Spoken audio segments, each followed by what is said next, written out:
날마다 쓰는 나의 신앙일기 TV 데일리 큐티 나무의 향기입니다.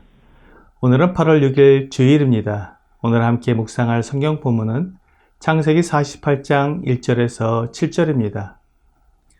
이 일 후에 어떤 사람이 요셉에게 말하기를 내 아버지가 병들었다 하므로 그가 곧 두 아들 므낫세와 에브라임과 함께 이르니 어떤 사람이 야곱에게 말하되 내 아들 요셉이 내게 왔다 하매 이스라엘이 힘을 내어 침상에 앉아 요셉에게 이르되 이전에 가나안 땅 루스에서 전능하신 하나님이 내게 나타나사 복을 주시며 내게 이르시되 내가 너로 생육하고 번성하게 하여 내게서 많은 백성이 나게 하고 내가 이 땅을 내 후손에게 주어 영원한 소유가 되게 하리라 하셨느니라. 내가 애굽으로 와서 내게 이르기 전에 애굽에서 내가 낳은 두 아들 에브라임과 므낫세는 내 것이라. 르우벤과 시므온처럼 내 것이 될 것이요 이들 후에 내 소생은 내 것이 될 것이며 그들의 유산은 그들의 형의 이름으로 함께 받으리라. 내게 대하여는 내가 이전에 밧단에서 올 때에 라헬이 나를 따르는 도중 가나안 땅에서 죽었는데 그곳은 에브랏까지 길이 아직도 먼 곳이라. 내가 거기서 그를 에브랏길에 장사하였느니라. 에브랏은 곧 베들레헴이라. 야곱의 라헬에 대한 사랑은 매우 컸습니다. 그가 처음 라헬을 보았을 때 사랑에 빠졌고 그를 아내로 맞이하기 위해 선뜻 7년을 봉사하겠다고 한 것을 보면 야곱이 라헬을 얼마나 사랑했는지 어느 정도 알 수 있습니다. 그 후에 외삼촌 라반이 야곱을 속여 레아와 먼저 결혼하게 되었고 그 후에 다시 라헬과 결혼하였지만 야곱은 레아보다 라헬을 더 사랑했습니다. 하나님께서 레아를 불쌍히 여기셔서 그 태를 열어 아들들과 딸을 낳게 하셨고 라헬에게는 자식이 없었지만 그래도 야곱은 라헬을 더 사랑했습니다. 사실 야곱은 라헬을 아내로 맞이하기 위해 14년을 외삼촌 라반에게 봉사한 것입니다. 그래도 야곱은 불평이 없었습니다. 야곱이 라헬을 사랑하는 것이 라헬이 언제나 야곱의 마음에 드는 행동을 했기 때문은 아니었습니다. 라헬은 언니 레아가 자녀를 낳고 자기는 낳지 못하자 야곱에게 자기도 자식을 낳게 해달라고 야곱에게 떼를 쓰는 모습이 있었습니다. 이때 야곱은 라헬에게 화를 냈습니다. 그가 라헬을 위해 무슨 일이든 해주고 싶지만 그가 결코 해줄 수 없고 오직 하나님께서 하시는 것을 얻고자 불평하는 라헬에 대해 화를 낸 것입니다. 하지만 야곱은 여전히 라헬을 사랑했습니다. 하나님께서 라헬을 긍휼히 여기시고 그의 태를 열어주셔서 요셉을 낳았습니다. 그러자 야곱은 요셉을 편애했습니다. 11번째 아들인 요셉을 10명의 형들보다 더 사랑하고 위했던 것입니다. 그것이 야곱이 라헬을 향한 사랑의 마음이었습니다. 그래서 요셉에게 채색 옷을 입혀주었습니다. 그렇게 사랑했던 라헬에 대한 야곱의 기억은 라헬이 가나안으로 돌아온 길에 에브랏에서 베냐민을 낳다가 죽은 것이 가장 크게 자리 잡고 있었습니다. 이후로 성경은 야곱의 삶보다는 요셉의 삶에 초점을 맞추고 있습니다. 이제 하나님의 계획이 요셉에게로 넘어와서 야곱의 가족을 한 민족으로 만들기 위한 준비를 하게 된 것입니다.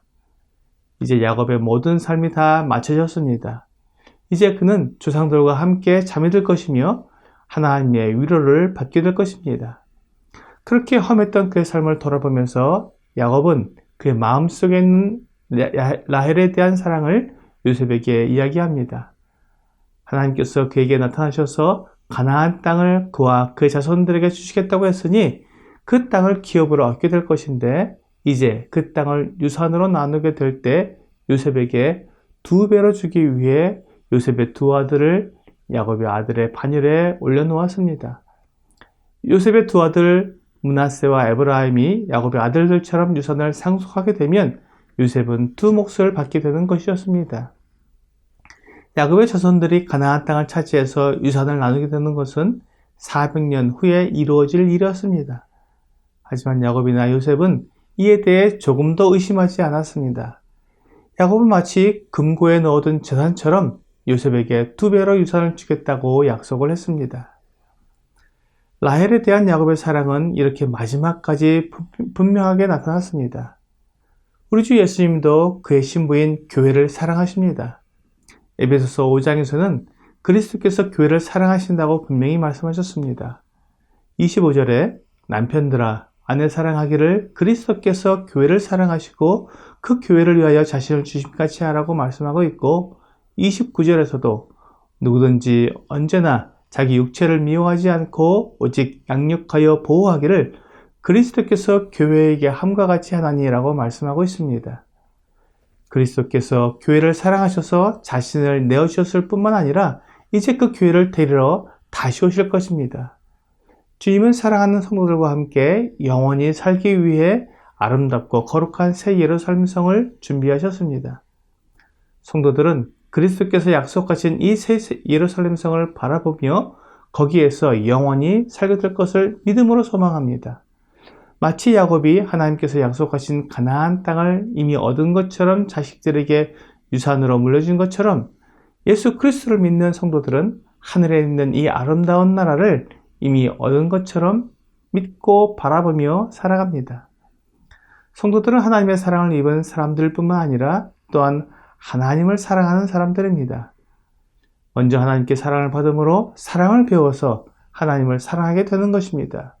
그래서 하나님께서 성도들과 함께 살기 원하시는 것처럼 성도들도 하나님과 함께 영원히 살기를 원하는 것입니다. 오늘의 적용 질문을 보겠습니다. 나는 하나님을 얼마나 사랑하고 있습니까? 요한일서 4장 20절은 누구든지 하나님을 사랑하노라 하고 그 형제를 미워하면 이는 거짓말하는 자니 보는 바 그 형제를 사랑하지 아니하는 자는 보지 못하는 바 하나님을 사랑할 수 없느니라고 말씀하고 있습니다. 내가 하나님을 사랑한다고 말하면서 형제 자매를 사랑하지 않으면 그 사랑은 잘못된 사랑입니다. 내가 하나님을 얼마나 사랑하는지 알아보려면 주 안에 형제 자매들을 얼마나 사랑하는지 생각해 보면 됩니다. 오늘 야곱이 라헬을 끝까지 사랑한 것처럼 우리를 사랑하시는 주님을 기억하면서 주님을 사랑하는 만큼 주 안에 형제 자매를 사랑하는 여러분과 제가 되기를 주 예수님의 이름으로 기도합니다.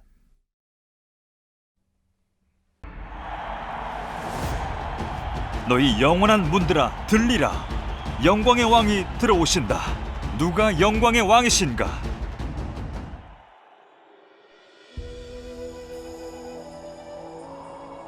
이 선지자들의 글이 바로 성경이에요. 만약 성경이 없다면 우리가 어디에서 왔는지, 왜 이곳에 있는지, 그리고 어디로 가고 있는지 정확히 알 수 없어요. 우리가 시간과 공간을 거슬러서 과거로,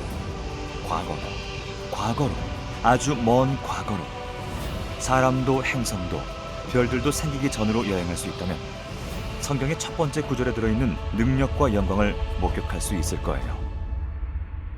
태초에 하나님이 천지를 창조하신다.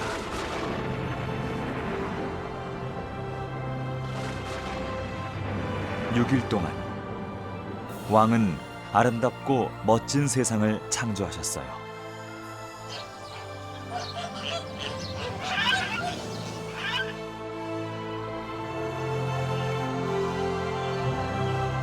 평화로웠어요. 완전한 부부가 그들의 완전한 창조주와 친밀하게 교제하며 살고 있는 완전한 세상을 상상해 보세요. 처음에는 모든 것이 완전했어요. 뭐가 잘못되었을까요?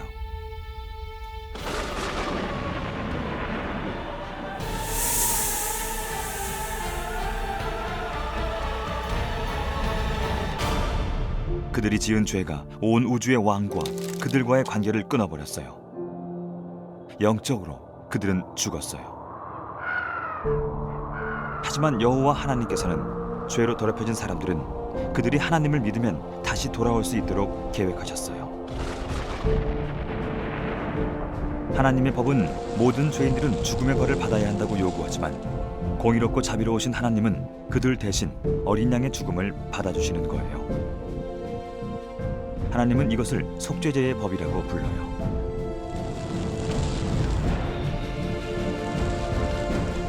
이 사건은 죄와 죽음의 법이 요구하는 것을 만족시키고 온 세상 모든 민족의 죄인들을 구원하실 거룩한 구원자를 이 땅에 보내실 하나님의 계획을 생생하게 표현하고 있어요.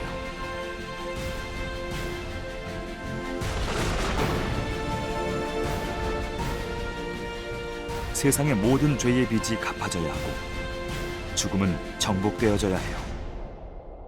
그것이 그분의 사명이에요.